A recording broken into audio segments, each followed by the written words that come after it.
Good evening, White Witch 110 here. We're going to continue with the story. We had left Lenny and Nina back at their cottage, hanging the necklace that Nina had found on a nail by the door. It was still there in the morning. They had a quick breakfast and were on their way. They made fast work of getting to the small hut. Everything was as it was inside. I found it by the door, Nina told him, as she placed it back on the floor. Making their way back, Lenny made mention of how still it was. It made for an eerie hike. When they reached the cottage, that identical atmosphere made them more unnerved. "What's going on, Lenny?" Nina asked in a terrified whisper. "Must be a storm coming in. You know how animals are before a storm." Lenny was trying to convince himself. Feeling as uncomfortable as they did, the decision was made to stay inside for the day. Lenny kept watch on the sky, praying for it to cloud over. Nina said not a word, immersing herself in a movie. That night they went to bed feeling more unease than they ever had. Around 2 a.m., a slam against the cottage woke them straight out of their sleep. "What was that?" Nina shouted. "I have no clue." Lenny anticipated another, and moments later it happened. "What is it?" It was really a question Nina was thinking out loud. Lenny got out of bed and went to the window. "I don't see anything." He peeked through the blind. Just then, another. "It feels like the opposite side," Nina spoke softly. Lenny went down the hall to the washroom. He cautiously moved the curtain. His mouth dropped open. He quickly closed the cotton cloth. "What was it? What is it?" Nina panicked. "I only caught a glimpse. I'm not sure. You don't want to know what I think." He stared at her. No explanation was needed. Nina was already on the same page. "Did you see it?" she asked. "Only a sliver as it went around the corner." "Where is it now?" At that moment, another loud bang on the side of the cottage. This is why the property was so cheap. They knew what was out there. Lenny and Nina stood in silence, waiting to hear the next sound. It was quiet. "Do we dare look out?" Nina asked. "I don't know. Last thing I want is to have it looking back at me." Lenny turned to her. "You still want to live here?" "That's not funny. I don't even want our friends up here." Their attention was now focused on the door. The sound of nails could be heard. It knows we're here." "What are we going to do?" Nina was frantic. Lenny looked to the ceiling. "Are you out of your mind? If it gets in, we have no way to get out." "I see what happens in those movies. I never understand why they go there," she said. "To make you scared?" he replied. The scratching stopped. Nina had to see for herself. Slowly, she crept back into the bedroom. Her hand shook as she reached for the corner of the blind. Nina closed her eyes and took a deep breath. She opened one and was relieved to not find a face looking back. The room in darkness, she could barely make out a shape entering the trees at the back of the cottage. Slowly, she placed the blind back. It was then they heard it, then felt it, the vibration. It was coming towards the cottage again. "Where do we go?" Nina called out. "A hatch in the closet. That would take them under the under the building. At this point, they both wished they hadn't put the boat away. We have to make our way to the car. We stand no chance on foot. Even the car, I'm not sure, but it's better than nothing, Lenny said. Nina agreed. She grabbed her backpack beside the bed. They pulled their clothes over their pajamas. Lenny smiled, then moved to the hatch so they could get past. Slowly, he slid it closed. They sat in mud under the cottage listening. Both were pretty sure it couldn't get under it. Once again, their movements were slow. Lenny spotted its large feet on the lakeside of the building. He placed his finger to his lips. Each inch closer to the car was relief. The car was locked. Lenny would have to press the button on his keychain to open the doors, and that would make a noise. They were finally at the carport. The vehicle was right there. How could they move fast enough not to become dinner? They listened. All had once again gone quiet. The horrible smell wasn't as pungent at the moment. There was a flash of lightning that allowed Lenny to see the cryptid was by the bedroom at the far end of the cottage. On the next rumble of thunder, we go, he told her. Seconds later, a flash and thunder. Lenny pressed the button. They ran to the car. The couple waited. Nothing came round the cottage on either side. With the follow clap, Lenny started the car and floored it in reverse. Nina scanned the property now in front of them. There was no sign at first. Then she seen the dark figure enter the carport. Hurry, Lenny! He's in the carport! Lenny turned the car around and gunned it. He could make out a huge figure behind them. He prayed like he never had before. Back home, the following morning, they showered and dressed. We can't go back there. I wouldn't even feel comfortable during the day, Nina informed him, matter-of-factly. I know. We can't sell it knowing what we do, he said. We cut our losses, he told her. I agree. Let's put this behind us. I'll call Brad and Tony and let them know we're here. Nina put a call through to their friends. Hey guys, we're at home. Call us when you get this. Don't go to the lake. She tried to sound calm. Gravel crunches under wheels. The sound of footsteps, then a knock upon the door. The door had been busted in. My God, what happened here? Tony was in shock. Nina? She called out. Brad took the lead. Their stuff is still here.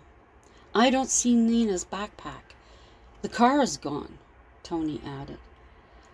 I don't see any blood. So, wherever they are, they're alive. Tony's phone buzzed. I missed a call. She listened to the message. We have to get out of here. Listen. Tony placed the phone to Brad's ear. They ran from the cottage, fumbling their way to the car, and left. But as the dust settled, a dark figure stood in the carport. It had emerged from under the building, and now it belonged to him. I hope you've enjoyed that, and I had forgotten to show you a couple of, well, I'll show you one of them because they're both the same. So hang on. Now this here is a cat that I made. It has, or no, I didn't make it. It has the magnets on the back, the felt. These were up beside, on either side of our bird clock. But now we've rearranged everything, so There's no space. And where I had these, the computer desk covers it now. So this is just foam. And this is the back of one of the crafting things that I bought, like pieces. This is a spider that I got at a different store last year. And then I put one of the, what do you call it? One of those battery operated candles in there. Now you did see me haul more of the cats this year. And then underneath here is a hole. Now the tricky part is to put it on. Okay, so what I have to do, because I didn't think of this, I use a skewer up inside and then click. I don't know if you'll be able to see how much it glows. Hang on. Okay, there you go. The eyes, I think I would have done them yellow. In hindsight, then you would have noticed it more. I mean, if you go up to it close, you can. So these are on either side of my bench in the doorway, up high so the kitties can't get at them. Because we found Miss Pearl up there yesterday. Whoa, that's fuzzy. Oops, let me turn on the light.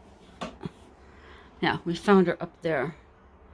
So what I ended up doing, I had a thing to put your shoes in, and I ended up taking it down. It was old and ripped anyways, so no loss there. And I don't really, I maybe had some slippers and flip-flops in it, and that's about it. So again, there's the cat. And I'll show you now what the Savin wreath looks like on the door. Got a little surprise at our door. Hubby made some cotton candy and we gave it to all our neighbors. Left it on the door. So there is the, some people say Samhain. It can also be pronounced Savin. And some people just say Samhain. But there's that. And then I put the wicked over here. Pretty cool. Looks like a neighbor has. Ooh. As a Halloweeny. Okay, oh, dang. Look at that. It's the hawk. So majestic. Oh, that is gorgeous. I don't even know if my hands will poop. That is gorgeous. Wow. Oh, that's beautiful. Whoops. Yeah. Keep snapping. Is it facing us? No.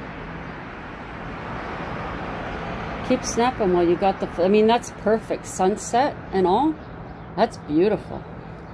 I bet you it's about the size of my owl here. Oh, there's my little... That's the little coffin. I was wondering what hubby was running in there for. Just a little scene. Wow. Look at that. I can't even describe, seriously, how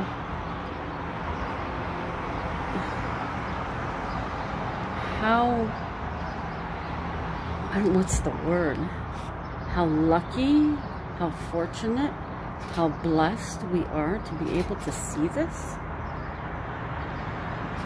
It's gorgeous. Sunset and the beautiful hawk just sitting there. First I thought he said it was next door. Like, holy mackerel. We have the half moon. But look how beautiful. Oh my goodness. Actually, you're seeing more orange on the screen than what we're seeing. Actually, we're seeing more blue in the sky. But this is the thing. We will always look up to see if it's here.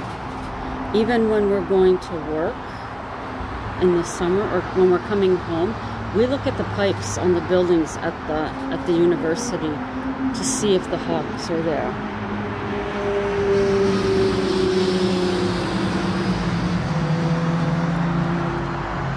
But how amazing is that? Like, you couldn't ask for better unless you were on top of that roof. Or at the end of, or at the apartment at the other end of our floor. That is a gift. An absolute gift. I'm in awe. I was going to show you we have our ghosty up too. And anyhow, I'm going to leave you with this beautiful sight. Majestic sight. Looks like it's starting to prune itself. Thank you so much for coming by this evening. It's greatly appreciated. To those of you who are already my subscribers, thank you very much. To those of you who are passing through, please take some time and check out some of my other videos. You may find something that interests you. If you do, remember to click that thumbs up, drop me a comment, and share it out with anyone that you think would be interested. While you're here, think of becoming a subscriber yourself. And if you do, remember to click that notification bell so that you know the next time that I upload. And until that next time, on this gorgeous evening here in Ottawa, ciao for now.